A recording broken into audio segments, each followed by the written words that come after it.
6 মাসে 1 বছর, 6 মাস 6 মাস 1 বছর। নবুয়ত হইলে 23 বছর।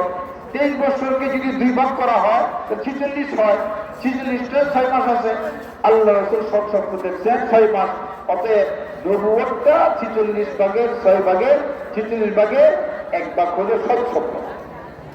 অতএব আল্লাহ রাসূল বলেন নবুয়ত শেষ, আর কোন নবী আসবে না, কিন্তু কিয়ামত পর্যন্ত সব স্বপ্ন থাকবে।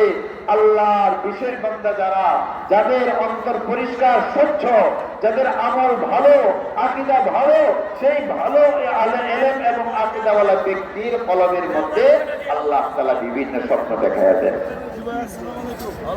আল্লাহ বলেন আলা ইন্না আউলিয়া আল্লাহি লা খাউফুন আলাইহিম ওয়া লা হুম ইয়াহজানুন। এই লোক সকল, তোমরা মনোযোগ দিয়ে শোনো। আল্লাহর ওলি যারা, তাদের কোনো চিন্তা নাই, পেরেশানি নাই। আল্লাযীনা আমানু ওয়া কানু ইয়াত্তাকুন, যারা ঈমান এনেছে এবং সবসময় আল্লাহ তাআলাকে ভয় করতে রয়েছে। এই যে আল্লাহর ওলি, তাদের দুনিয়া ওয়া ফিল আখিরাহ, তাদের জন্য রয়েছে দুনিয়ার জীবনে সুসংবাদ এবং পরকালের মধ্যে সুসংবাদ।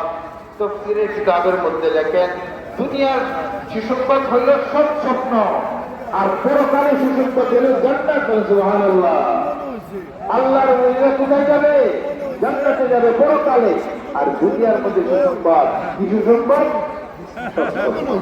দস্তের জালালের মধ্যে লেখেন সব স্বপ্ন হইল মুমিন ব্যক্তির সুসংবাদ। যে ব্যক্তি আল্লাহর ওলি হবে তাকে আল্লাহ তাআলা তার রূহানি ভাবে আরো উন্নতি করার জন্য নিয়ামতুন তুরাব্বিহা, প্রত্যেকটা নিয়ামত হিসাব দ্বারা